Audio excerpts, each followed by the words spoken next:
Hi, everyone. Welcome back to On Our Terms, hosted by moi, Ismatou Bah, the big sis that fucks up so you don't have to. In honor of that, this is not a safe space. This is a brave space. So let's be brave. Today's episode is Mummy, why do the black boys fit in more than me? Featuring Nadir Pearson. Welcome, Nadir. He's a New Jersey native and an Ivy League graduate. He currently serves as the VP of Business Development at Wiseco and a co-founder of Hybrid. Nadir's past experience in digital marketing comes from his time with industry giants like High Times and Herb Co., where he led client campaigns for industry-leading brands like G-Pen, Cannabiotics. Is that correct? Cannabiotics. Okay. Yeah. Dosist, and more. Nadir is best known for empowering the next generation of leaders through his work with SMART, the Student Marijuana Alliance for Research and Transparency, a national college cannabis organization founded by Pearson to help bridge the gap between cannabis and academia.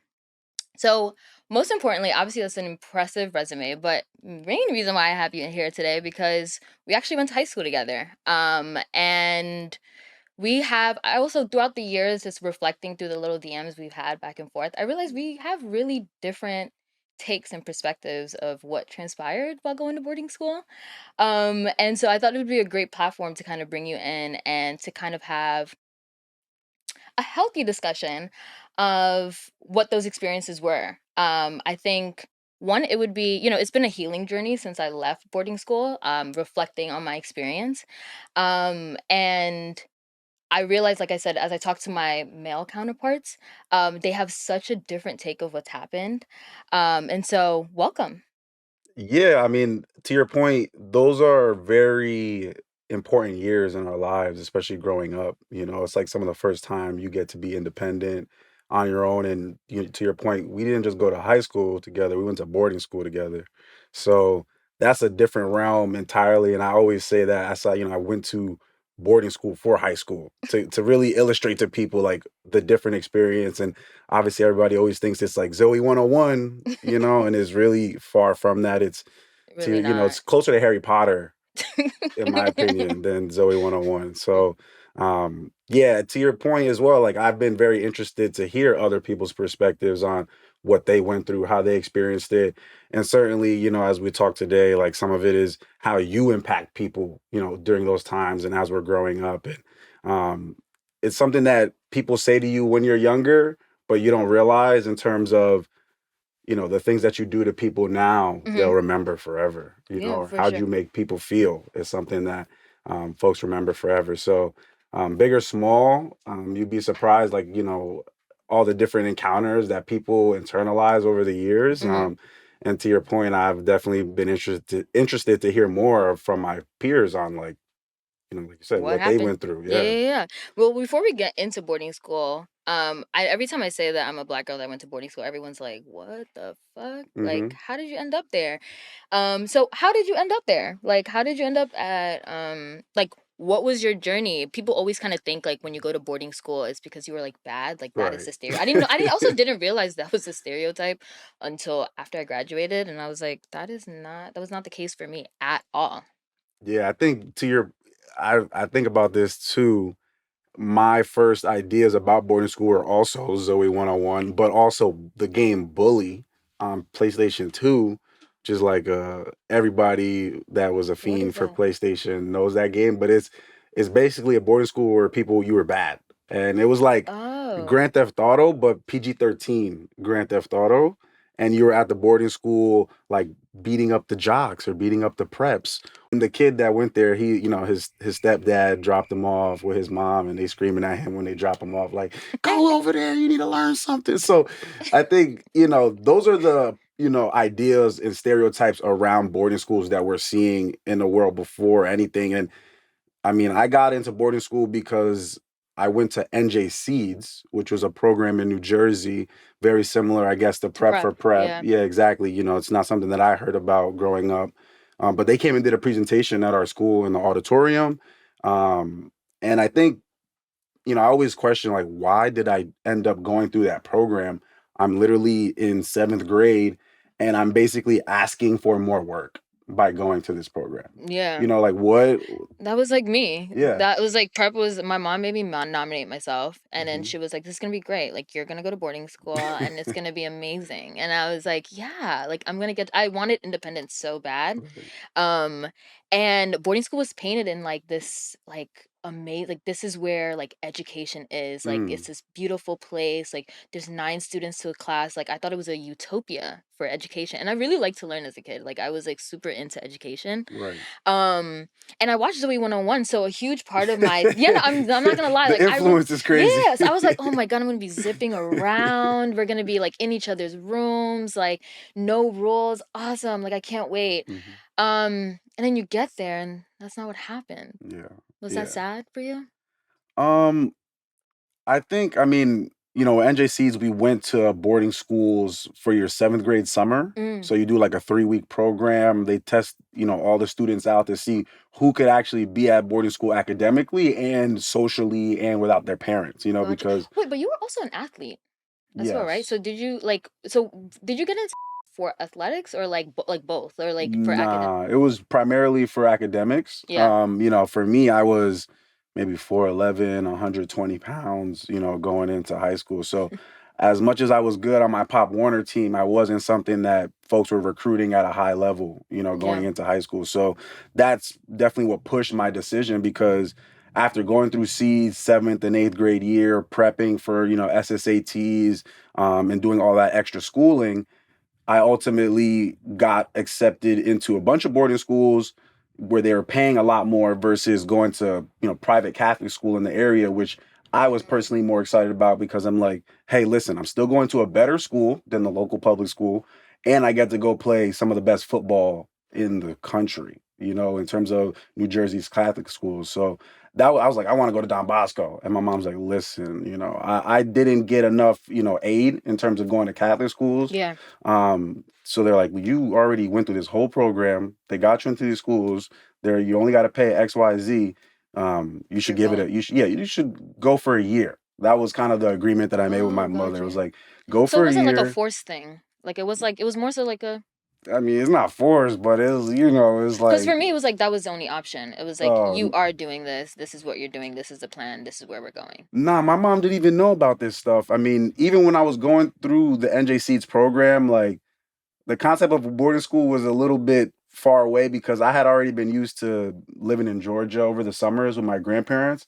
So kind Oh, of being away from my mom for 3 weeks was like, oh, this is quick summer camp vibes, like whatever. But like actually going to live away from home for the whole year yeah, was something that I was like, I don't really want to do that. And a lot of it is just out of fear and you wanting to be comfortable and staying close to home.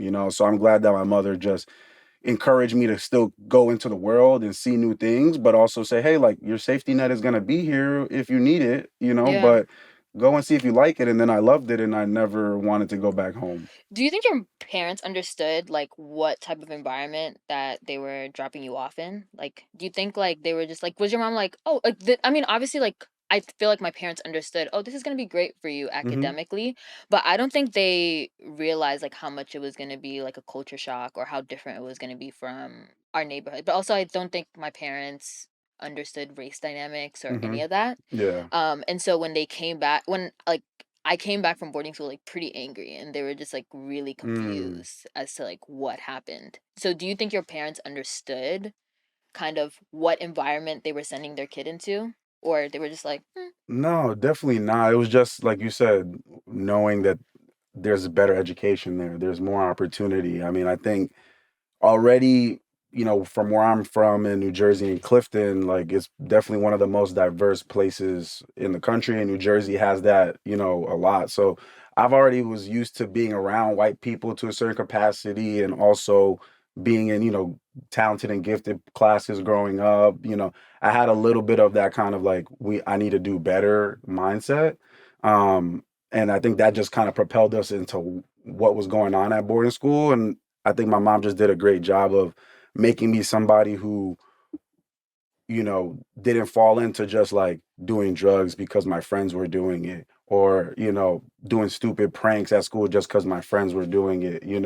So I think having that kind of moral compass and like focus in terms of I'm coming to school to learn, to do well, to better my future was like what I was focused on, but had no clue on the actual cultural going ons of what was happening there, living with one percenters. For the first time, my mom has never done that. Nobody in my family has ever done that. So how could any of us, have an inclination of what was going to go on there? Yeah. Do you feel like you were, I mean, obviously because of New Jersey Seeds and prep, I feel like I felt to a certain extent academically prepared. Hmm. But I think for me, my biggest thing has always been like me and my friends talk about it all the time. I felt like I wasn't socially prepared at Hmm. all. And I think that shock for me was like ultimately really traumatizing. Your experience was way different because you were an athlete and you were a good athlete at that as well. Did you understand the social capital we had at that time, or or I guess like how, or realize how you were in juxtaposition to other black men that maybe weren't athletes? Like, did you understand that at the time? Yeah, I think in high school and the way that we're talking about it, I don't know if it was so much as being a black athlete or, just being black and cool, period. I think that because there was some people who weren't athletes who were just cool and, you know, just the way we see black culture being the standard in America for cool. It's the same thing when you're in a boarding school of 500 people and there's 40 black people there and 20 of those is black men and these are the 20 black men that the rest of the school gets to look at as this is what black people are, right? Or Yeah. even the entire body as a whole, regardless of gender, like we become the representations of black culture there. And I think we definitely benefit from, oh, blackness is cool. I want to be like those guys. And I think I've just been somebody who is always outgoing more so than most people. So that's definitely going to add into my personality. And I felt Yeah. like, part of it was like they respect you, not so much. More so, do they fear you? A little bit of that. Do they envy you? A little bit of that too.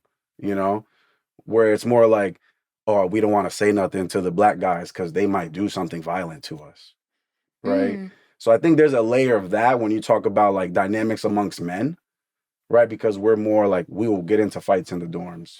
There's things like that will happen that, okay, this is what sets the tone on the hierarchy. Who's the Mm. most physically fit here? Same way that we was in kindergarten, and whoever's the fastest was the coolest. Yeah. With guys, it's very simple and straight up like that, where it's like whoever's the strongest guys are the coolest guys, whoever the best athletes are the coolest guys. And that even went for the lacrosse bros, you know. Yeah. The lacrosse bros get status because they're the coolest, most fit, athletic males, Yeah. right? And some people are, don't do that and they're cool anyway, and you get some capital for that. But I definitely, I definitely realize some of it. Some of it though is like you. It's interesting to hear other people's perception of you. Really? So what do you mean by that? Like Um, things that I guess do you feel like you were oblivious to it while you were at or like you did realize it and then you just, I don't know, or you just feel like people have completely different renditions of what happened from what you saw?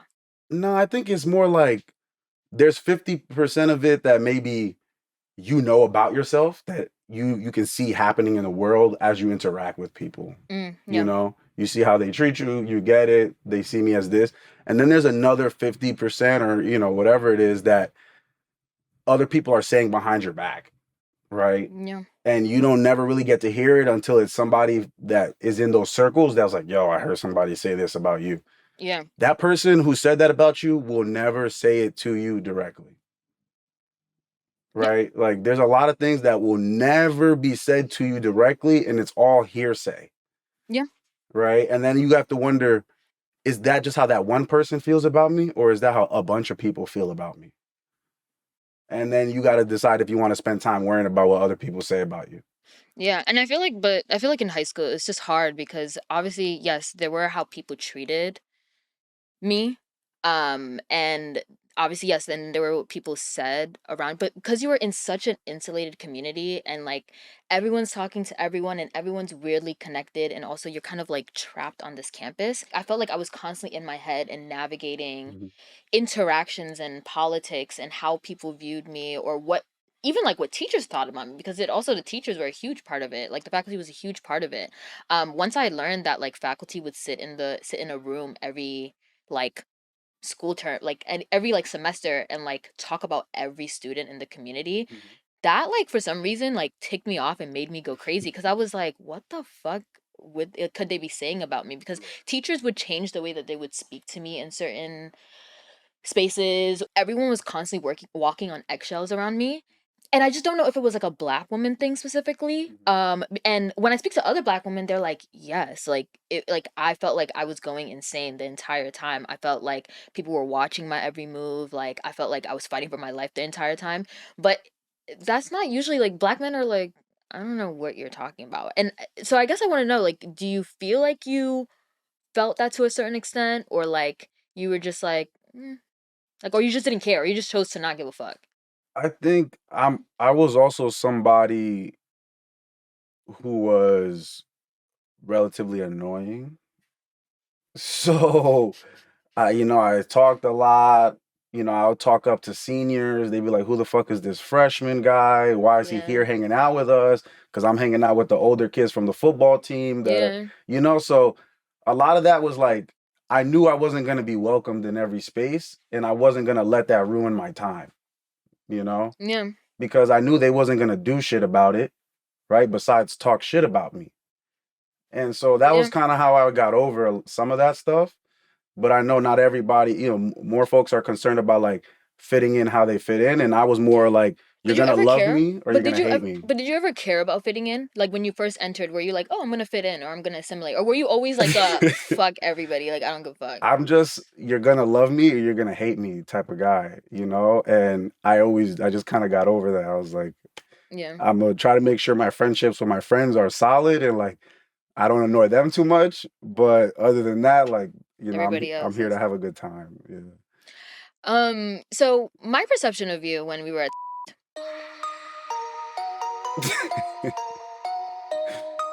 you had like a bad boy perception. Like this is just like how people treated you from Hmm. like what I saw. I most times saw you kind of like pit against another boy in your grade. Hmm. Like whenever people spoke about you, they spoke about you in the form of like an antithesis to that other man. Hmm. And that man, great man. Actually, I don't know him, but he was to them the poster black guy. And he had responsibilities around the school. He, spoke in a certain way. He dated a certain type of girl. He assimilated really well, as what I would say from my perception. Hmm. And the way people spoke about you was, and you guys were both considered like the attractive black guys of that grade. And so when people, especially when white women spoke about you in the dorm, it was like, oh yeah, like Nadir's a bit too wild for me. But like, he's a great time. But like, okay, bleep that out. But this other guy, I would take him home to my parents. Like he's perfect. And I would see these same women when we would be out like on campus, like the way that they would like even interact with you, it like kind of resonated with what they were saying about you in the dorm. It's like you said, you were always very comfortable in who you were and how you moved through campus. But I wonder like if you ever like felt that, because I also felt like faculty also kind of bought into that and kind of like characterized you as a bad boy as well, because there were teachers present when these conversations would be being had about you. And I thought that was always like so bizarre. And that was like also, and I started also even believing it and like being like, yeah, like he's bad. Like, and then like, Nah, he's bad. and like he's good. And like my, even the way I interacted with you, I think looking back at it subconsciously was me internalizing that. And so did you ever feel that? Um, I think yeah, just because. Well, I'm not gonna say yeah. Yes, I felt that. I think for me though, I'm like, that's what I wanted to be. In a Mm. way, right? Like, I'm a class clown. That's really what it was. I'm a class clown, and I'm gonna say funny shit during class, and I'm gonna make jokes, and might scare you when you're walking into the auditorium, and people are like, "Yo, stop doing that." you know? And so like this is all relative. This is a bad boy in the context of a boarding school. You know Yeah. what I mean? Like, let's Yeah. be fucking for real. Like, bad boy at boarding school sounds crazy. Like, Yeah. you know what I mean? So that's kind of how I think about it. Like, y'all calling me a bad boy. Like, we are in a fucking in Watertown, Connecticut. We're in Connecticut, okay? At the school where everybody here's parents is making well over $100,000. Okay, and I'm a bad boy because I'm a class clown and I like to, roast people and do jokes. So and I'm a bad boy because of that. So I think, part of it was me always understanding and like when I would go home, like start to feel oh wow, it's more people are attracted to me when I'm at home. When I'm not Really? in a school of just white women. There's levels. What do you mean? There's levels. Just because like at boarding school, all the top lax bros, all the top hockey guys, they're getting with all the blonde hair, blue eyed girls. Okay. Then there's a level of white women at these schools that are okay with dating black guys, Mm. right? Okay with being seen with black guys. Okay with, you know, so I seen some people that are like, like I'll date you here, but I won't date you at home or, tell my parents about you, right? So there's a level of that goes on in the dynamics, in boarding school. And also like we're here and we're here only. Like you're not coming back to my house. So it's like as much as, some people are creating these kind of like narratives around you, like they're also, it says a lot about them as well, right? And Yeah. that's how I started to take things as I got older there. And that was something that I had to realize where it's like, oh, why am I not like desirable here? Like I'm trying to get with this girl, but she only cares about these types of guys. And, then you're kind of going through the rankings of desirability, like, and that's kind of how I felt there. And I was like, oh, okay, like I'm not worried about this because when I go to college, it's gonna be different. Interesting, because I had the same perspective, but it was more so in regards to, I guess, just black men in general. I was like, it's gonna be different because I feel like when I was at Taft, I definitely did to a certain extent prize, not prize, but I think, I wanted to be in community with black men. And I realized, I think very early on, like it was never gonna happen. And then once Mm, I realized that, I think I was like really sad. Being a black woman at boarding school meant that like I was bottom of the bottom and I was gonna be garbage. And the only way for me to be relevant was through really toxic means. mhm, That clicked for me, I want to say like first day of I remember it was like orientation and there was just a few things that are happening and I was like, oh, like I'm invisible. Like nobody mm. can see me here. I just feel like your experience, like just when hearing you speak about it. But it sounds Yeah. like it's the literally the opposite of that. Like I'm hyper visible. Yeah, you are hyper visible. But in not a good way, I would say. Like It's in a it's yeah. it which is it's kind of fucked how visible you are. Um but for some reason we don't the black men and the black women never, I guess, like we didn't figure that out, and I can't tell if it's like our fault or the fact that we didn't have faculty or we didn't have people to like guide us to realize that we should find community in each other, Mhm. because I do feel like we lacked empathy and compassion for each other. Like even like until now, you said it until hyper. Like I like feel like for the longest, like I don't really have a lot of empathy for black men in those Mhm. spaces. So I was just like, you guys have it so good. Like you guys have people who prize you guys in certain spaces in certain Mhm. ways, value your opinion. You're listened to when you speak. You're like people see you. People move out of the way for you in the hallway in ways that they don't do for me. Um, you're just heard in a way that like I just wasn't heard. And so I realized that super quickly, but I realized a lot of black men didn't understand my point of view and understand like why I was so hurt by how they moved through campus. And so I want to know like how, did you realize that, like, or did you empathize with black women in any way, like in terms of like our experience when we were there? Or did you like look over and just be like, maybe, that's just how they are or whatever? Or was that something that came to you like after the fact? Yeah, I definitely think it's something that came to me after the fact. I think throughout, my experience at, boarding school, I was really just like, I need to get in here, worry about myself and get out. Mhm. And I think, as I got older, I realized more of my, role to the Black community and like how I could be helping, especially Black women, and like making them, just like how I contributed to making people feel uncomfortable or, like I feel like a lot of what I did was just like, I'm gonna cut your ass. Like, like just gonna say things like you're looking like a fucking milk dud, like, and just like saying shit that you think is funny at the time, but then you look back and it's like, damn, like, you know, Black women at boarding school, you're already in a space that you're uncomfortable, and on top of that, the only other Black men here are making fun of you, right? Yeah. So it's like, damn, I didn't think about it like that. I thought about it like I'm cutting everybody's ass. I don't care who you are, but there's a inequity to that, and I think that's something that as I got older, I realized like, oh, we need to be nicer to each other because this is all we got, and like you're already dealing with intersectionality. That's something that's a word that, like I had to grow up into.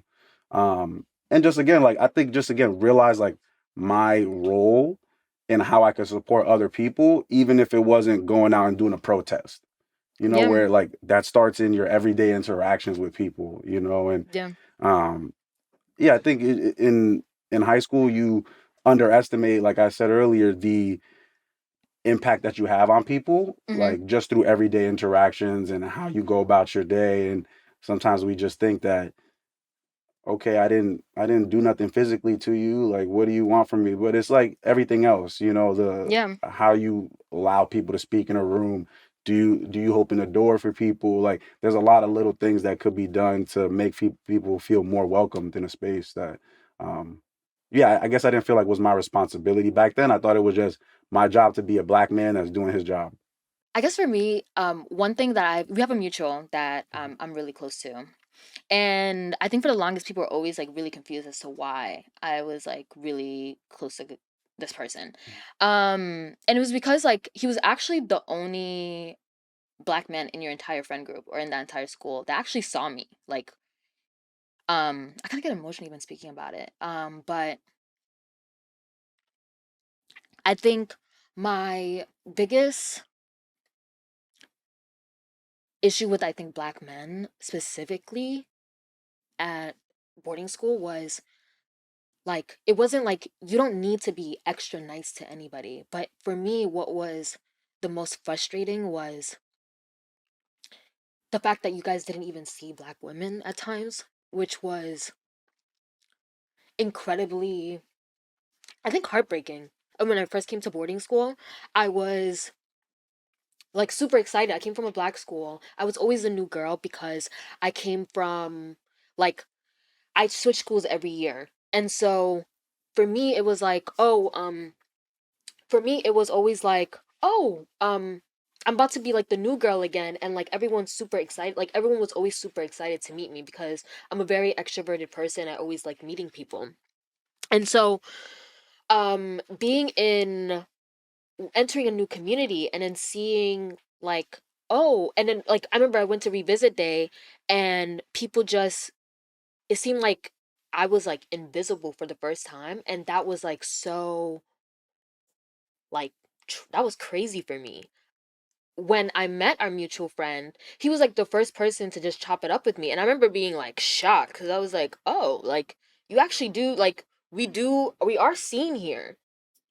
I feel like when it comes to Black women, Black men, like especially when I speak about my disappointment in Black men, and specifically the Black men that we went to school with, um they always think that they needed to do something like super profound, or they needed to go out of their way to like do something like chivalrous or whatever, but it was like literally sometimes as simple as like hello.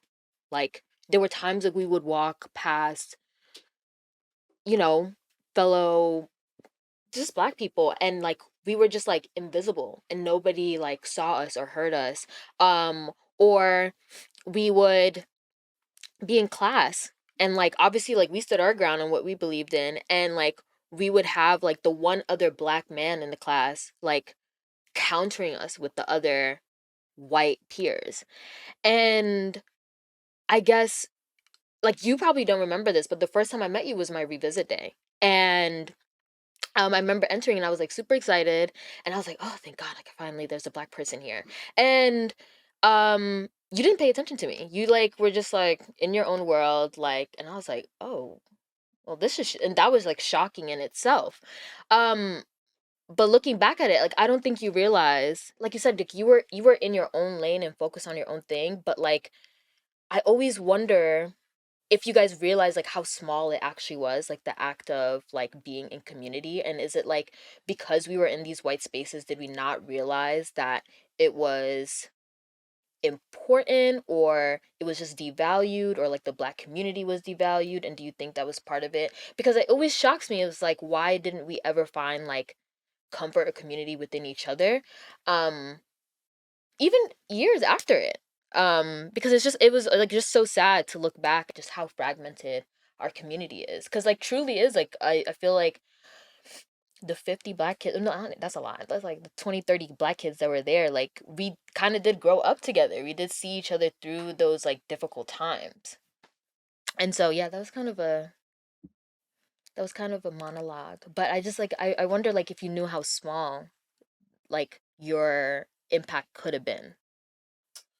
Well, I just, first and foremost, just want to say thank you for sharing that, because I think that's part of this process, for me of learning and looking back, and hearing your perspective. And to your point, I don't think I know for sure I didn't realize that, because if you realize that in those moments, I like to think that I'm somebody that would do something different in that moment if I really had an understanding of like the impact that me just being in my, work focused on my math problem because I'm not excited to be here, but just a simple hello to you could really, make the difference in your experience and how you see the world, So I think that's something that only comes with time for me.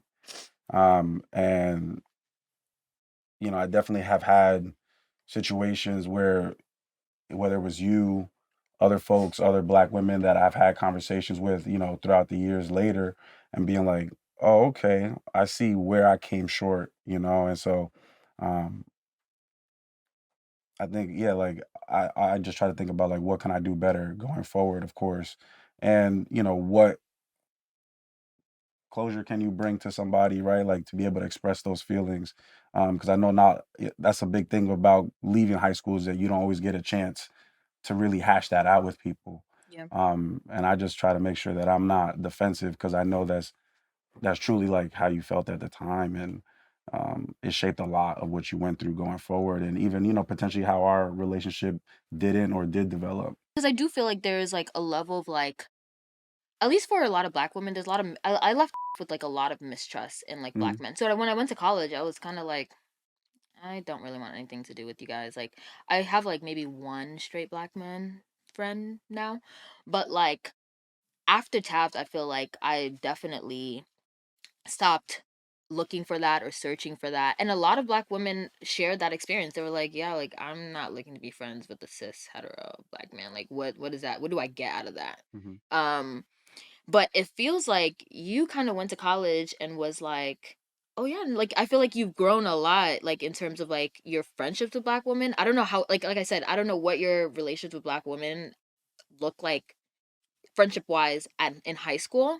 I can't remember, but I feel like it has changed a lot. And I feel like at TAF you were more so you hung around like I feel like Black men a lot. Like it wasn't like we did not interact or cross. Like I feel like women and men, it was like very like separate. Like even how we Yeah. ate dinner. Yeah, agreed. I think that definitely is a part of the dynamics there too. Is like there's boys' dorms, there's girls' dorms. Like how we got to hang out on the jig together, like to actually link up. Hmm. I'm just gonna go back to my room, and then later years at boarding school, I'm smoking weed, so I'm not telling nobody about that. I'm just going to my room and smoking and calling it a night. So I think like you know there's a lot of these dynamics I had, and just like the general like lack of Black women at on campus. Like, I had solid Black women friends, of the ones that were in my grade. As you go down in years, there's is a lot bigger age gaps, Mm. between a sophomore in high school and a junior in high school.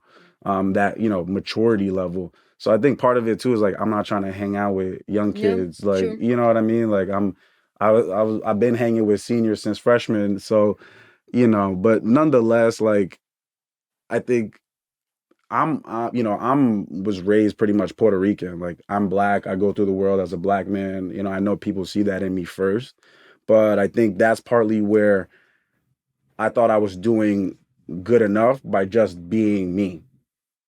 In terms of just being excellent at school, just being excellent at sports, and that's what I needed to contribute, as a black man to do for my community and be a good example. And so going to Brown for me definitely changed how I thought about things just because I got to see more black people in community making requests of black men to do better, you know?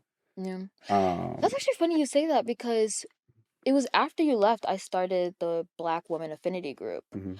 But I know while you were there, they had just started the Black Male Affinity group. I'm just laughing because the person who led that affinity group is, I'm not gonna say it on camera. Wait, was it bad? Yeah, they just, Was it a mess? they just, when some people work at boarding schools to be around young people. So I'm gonna just leave it at that. You know, Um, nah, yeah, no, I think you I Google know. this shit. Yeah, no, no, I'm not no, telling no you're not making lies. anything. I remember. I know exactly what you're talking about. Yeah, And that's really crazy. I Yeah. think this was maybe My towards senior year. but Yeah. the black, oh yeah, they got, yeah, Yeah, the news yeah, popped, that but man's no longer with us. I right. mean, he's with us on this earth, Right, but right, he's but no longer with there. the Yeah. institution. Um, but to retract, right, to the Black Men's Affinity group, like I don't know what we got from that. It was cool to be like with with the brothers in a way that was a little more vulnerable, but like I'm not gonna gas it. It wasn't anything profound, and Yeah. it seemed like something they just put together and they just made us do. Hmm. And I was like, do we really need this? Like, y'all need to go teach the white people something. Y'all need to have an affinity Wow. So it education wasn't session. about like the community, like black women, black men, like come together at all. It was more It so was about just about like black men, like, oh, like we doing good. We gotta be doing better. Like, you got each other here. Like it really wasn't like that. But maybe that's again my perception, right? yeah. Of like I didn't think I needed that because I was more established than other people. I don't, you speak to some other folks, they might say it was more impactful to them. No, And I think every person that I talked to said the same thing as you. Like they felt like it wasn't. They were like, "All right, pizza and feel together, me? we are Yeah. brothers." It was more for the school to say they was doing something. You know what's crazy? So when I tried to start it, I got so much pushback because it wasn't because we didn't. I mean, we had black women Hmm. teachers, but like, and I had the idea, the framework of what I wanted to do because I was like, I feel like we should build community. Like, it's important to build community. But at the time, I didn't have the range or the language or the tools to really do it. And I wish we actually had black teachers on campus Right. because I feel like they should have facilitated that for us. And looking back at it, I remember because when the whole 2020 thing happened and like so many teachers hit me up. I don't know if any teachers hit you up, but so many teachers hit me up from our school and they were just like, how can we do better? We want to do Mm, better. mm. And I was like, y'all need more black adults on that campus Shit to like like that. literally be there for these kids. Like, there's nothing you as a white woman from Massachusetts can do from a black girl from the Bronx. Like, it's really your abilities are super limited. Hmm. And when I tried to start it, I got so much pushback. A lot of people didn't understand why the space was needed. A lot of the people that started the Black Male Affinity group did not try to support it, which I Mm. thought was really grimy. Yeah. Because they created this dedicated space for men and men needed it, but the black woman was just supposed to, we had it together. And even in college, this was like a continuous discussion of like, Mm. we need to coddle black men. We need to make sure they graduate. Their graduation rates are super low, but black women, like they're graduating, they're doing well, they've Right. got it. And I was like, why is it that black men are constantly coddled, like infantilized? And like I was looking back on my experience, like my boarding school experience, and I was like, and they're like they had teachers who were championing and like fighting for them to have this space, whereas like I was fighting hundreds of adults and a ton of white kids being like, well, then why can't we have a white affinity group? And I was like, Yeah. but that's not. That's the so point. And I feel like there were so many more institutional like spaces made for Black men. And that also was a little bit of my confusion in college because I was like, you guys had the red carpet laid out for you guys. Like there was no sort of like, I guess, like, I don't know, like that was just like my perspective of going through it. I was just like, there's just so much done for Black men to, be the best version of themselves. But like clearly something's not clicking or something's not working. that sounds exhausting, quite frankly, what you had to go through with that, the affinity group. And it's unfortunate on top of that, just because y'all needed it more than us in a lot of ways. But that plays into the stereotypes of Black men as, physical creatures, just like, yeah, Black men are playing sports, they're athletically gifted. So we're going to make things easier for them because if not, oh, they're going to go back to the hood and go to jail.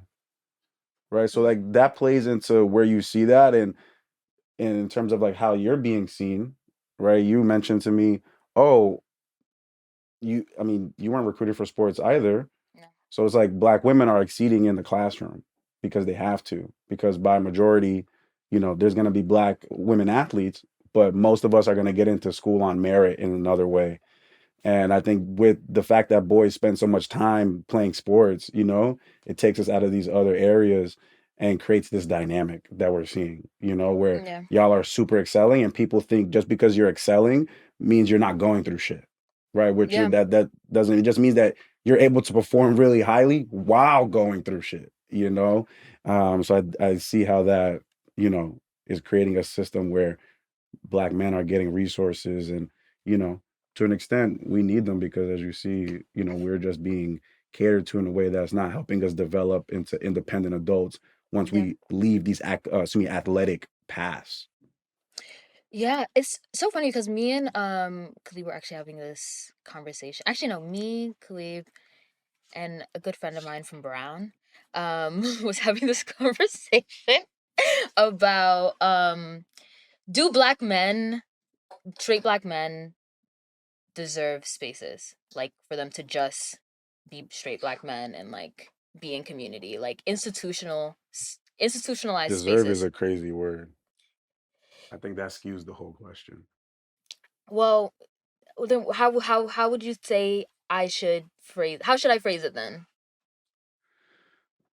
Do you think they need a space where they can just be straight Black men? I think maybe it's more like what should we be prioritizing to get to the root of everything, but I think it's just like Black men we have a lot more to go, in terms of making ourselves better as a collective, Mm-hmm. such that we can be better support of the rest of the Black community.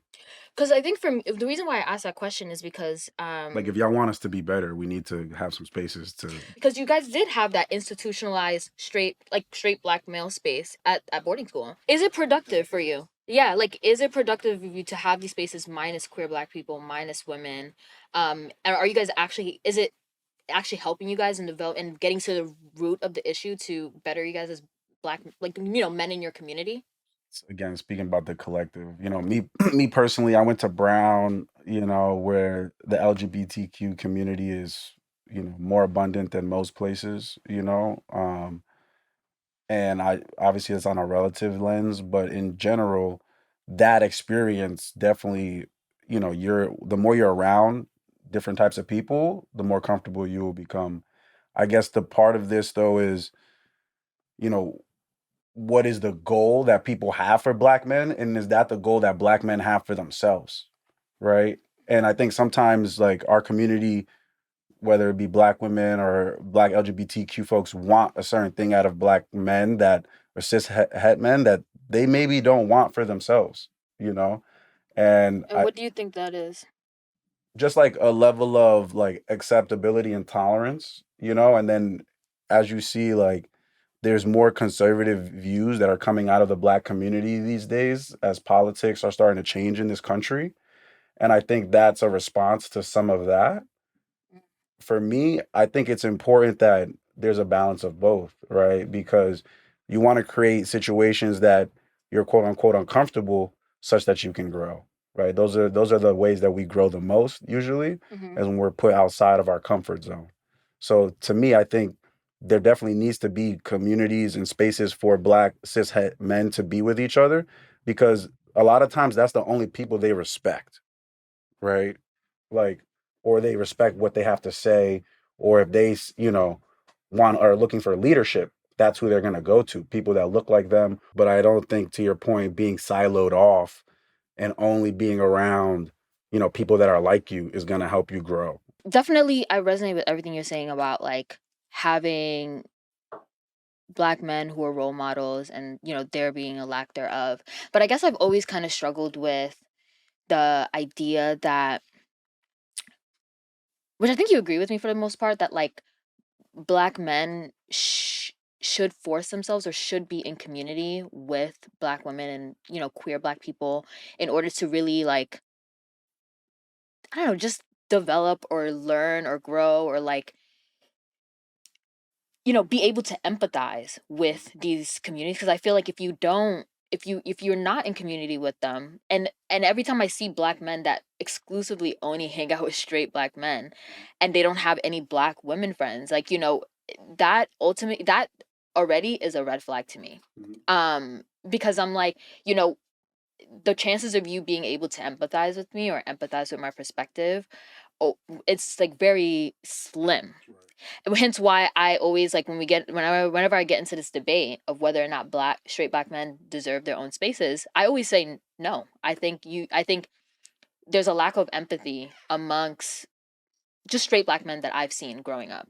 And the only way I've been able to see them, be able to empathize is, choosing to pursue, like, choosing to be in a friendship with a Black woman, or they're dating a Black woman. And sometimes that's like not fair because you put so much labor on the person that you're dating. But I realize that the men that actually work towards having a friendship with Black women, they have the high success rate of just being better men in their community. Ismatou survey research and clinical data.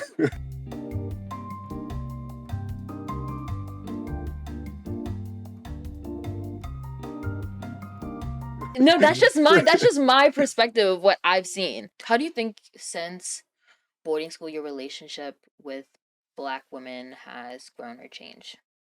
No, I mean, I think I'm just way more conscious of how my actions affect Black women. You know, I think that's probably the biggest thing. I'm way more likely now to make sure I say hi to somebody just because I know, oh, like, we need to see each other, and I see you, and it doesn't do me anything bad to like say hi. Yeah. It's a small gesture that could go a long way. But I think as I've gotten older, it was just like it's easier to surround myself with more Black people at Brown. There's just more of us, you know. Yeah. I also think you go through some sort of like, not identity crisis or reckoning, but I don't know. For me, at least, when I went to college, I was like, I'm actually Black. Like, I should. But like you got to think, you were in a school of 500 people where there's only 50 Black people. Of course, you're gonna assimilate. Like you're Yeah, but literally. you didn't, though. I did in some ways. I had Sperry's. Like, Oh, did you actually? yeah, I bought a pair. Like, come on, you want to go to sit down dinner? Like everybody got the Sperry's. I'm like, shit, I'm a rock a pair. Like, I didn't get Vineyard Vines because that was crazy bread, but the Polo Rugbies, that was the era, and you wanna fit in a little bit. You could do it too, Yeah. type of vibe. So I don't. We all had a Patagonia, right? You got a Patagonia Yeah, I somewhere. do. All right, I then. That's do. all I'm saying. So it's like I just didn't do it in other ways. I didn't change how I spoke. I didn't Yeah. I didn't think that it made me less of because I wanted to talk how I wanted to talk and cuss at people. That's Like, also true. yeah, like I'm like my grades are better than yours. Shut the fuck up. Like, Yeah. I mean, what are you that's gonna also say to true. me, dude? Like, I can do whatever I want, and as long as my grades are bussing, Yeah, you it ain't is saying what it nothing. is. Yeah, like, Yeah, no, for sure. um, Looking back, I mean, we already kind of talked about like our reflection and growth, like looking back at an experience. Like, obviously, there's so many things I think we would both do different. Um, but how do you think it's kind of and I feel like I touched on this a little bit, like how it's informed the way I interact with Black men. Um, I think how I navigate predominantly white institutions, I also think really does stem from my experience at. Yep. Has it affected you and like how you like do you think that it do you think for me high school still has like it's been a healing journey for me, like as you can see, like it still has an effect on me, like even when I speak about certain experiences. um is this something that you just feel like is so far away now? You're like, oh, like that was like so 10 years ago, like, and you're like over it, or you're still like, no, this does play a huge part in like who I am today. It definitely plays a huge part in who I am. I mean, these are your formative years of growing up. You know, this is when you really start making that transition from a child to a young adult. Mm-hmm. Um, and you're learning so much so fast that I don't think there's any way for you not to say you haven't learned. These are the first times that you start drinking alcohol, you start smoking weed, at least for me. And through all those things, in addition to applying to colleges, right? Living away from home, um, that to me was, everything in the sense of it shaped how my family and relationship was, of being away from my family and my younger sisters growing up, Oh yeah, because your sister was really young when you went away, right? Yeah, both of them. I have, two sisters that didn't really get to see me for 8 years, because Yeah, I went to boarding school and then I went to, college right after that. So, yeah. um, the combination though, I think of first definitely prepared me in a way that Brown was a walk in the park because I was able to curate my own environment in a different way. You're not living with the teachers, so you're not under their supervision. Not every person next to you is going to come into your room or you have to interact with them. I don't even have to interact with people in class, anymore because that's not what is called for me to do. I can just come in, not go to class, and have friends that I want to have. And I think that, that being able to choose more in college was what allowed me to grow and, build a better environment for myself versus being a school of 500 and all you got is Joe Schmo and, Tom, Dick, and Harry down the hall and that's it, and it's like make friends with the least racist of them, right? Or the Yeah. ones the ones that you could deal with the most. Yeah, no, honestly. For me for sure, I feel like when I got to NYU, like I definitely wanted to go. I told myself I was like, yeah, I'm done with this activism shit. Like I'm never doing it again. That was exhausting.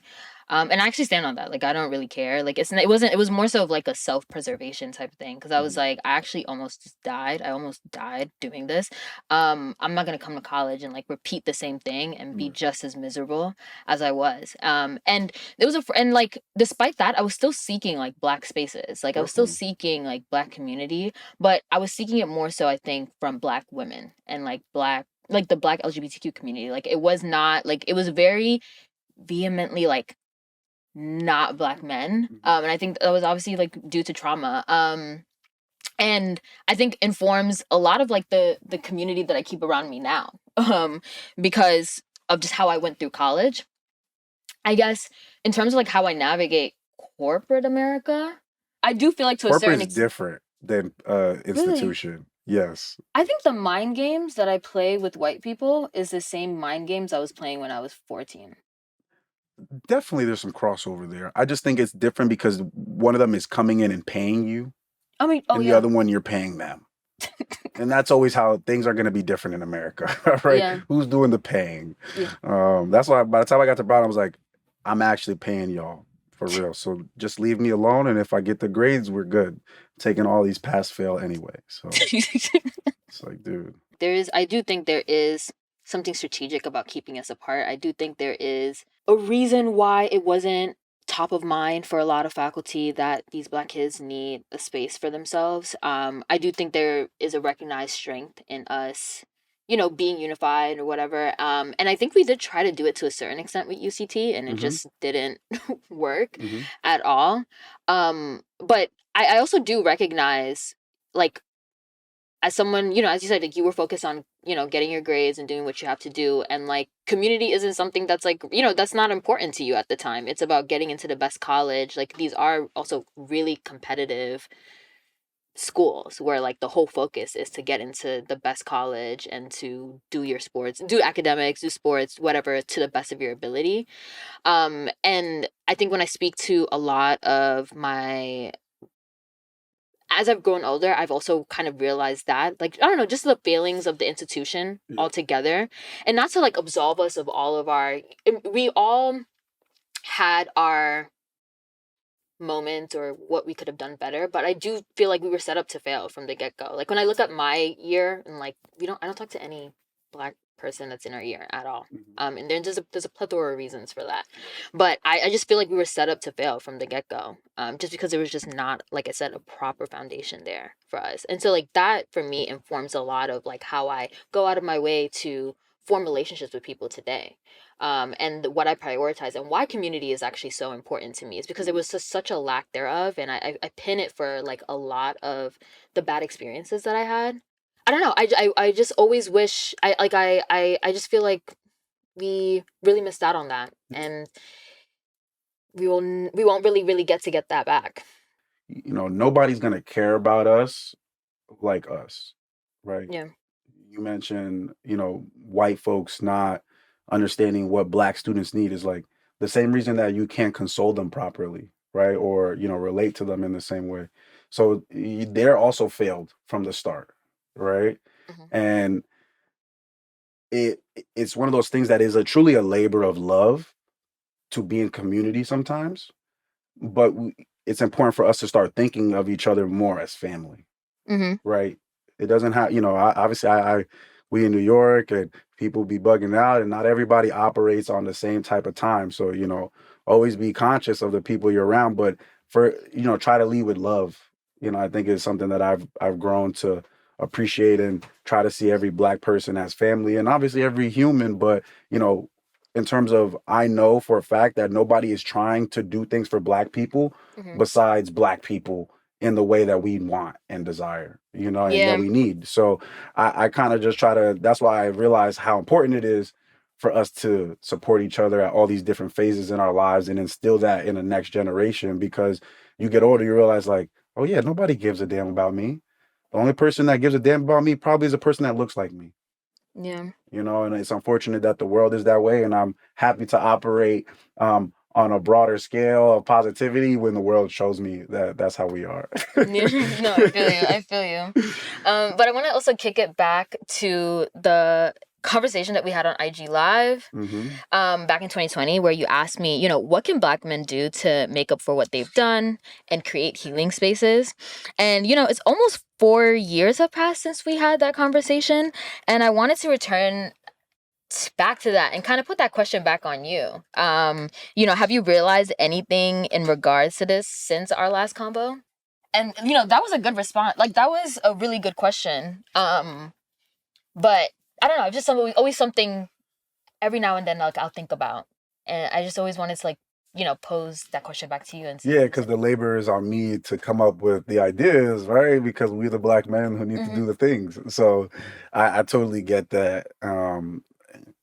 And it's like, it's funny. It's just like you gotta unwork yourself and unlearn a lot of things, right? And like your instincts are usually stereotyped and biased, you know? Yeah. So that's kind of the first thing. And then the question more plainly, I'm gonna reiterate it, you let me know if it's right, is like what more can Black men do to create spaces for Black women? And um, for me, I've taken that to try to include that in my personal life as much as possible. I think a lot of what's going on politically, especially around Black folks and all the folks that have been losing their lives and murdered due to police violence, like has definitely exhausted a lot of us, because it's like it happened every year for a good 5-10 years. Yeah. It's probably still happening today. We're just not getting it publicized in the same way as it was before. Yeah. But you know,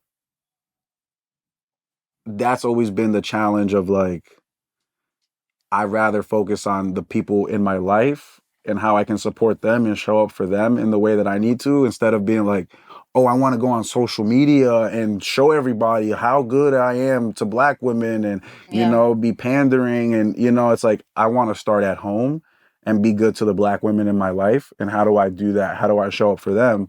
Because obviously that's going to translate to me doing that to everybody. Yeah.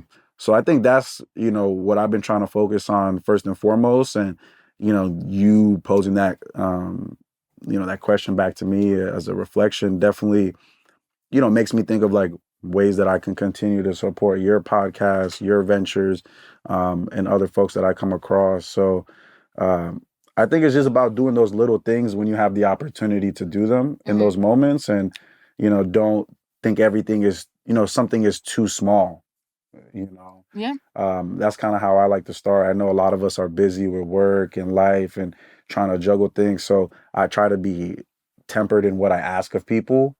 Um, because I know we're all juggling, but there's always more that we could do, and uh, the little things that to me are the first things that you can get to. If it takes you less than 2 minutes to do it, Yeah. to do a repost or something, to tag somebody, to bring them flowers, to Yeah. just like open the door, like.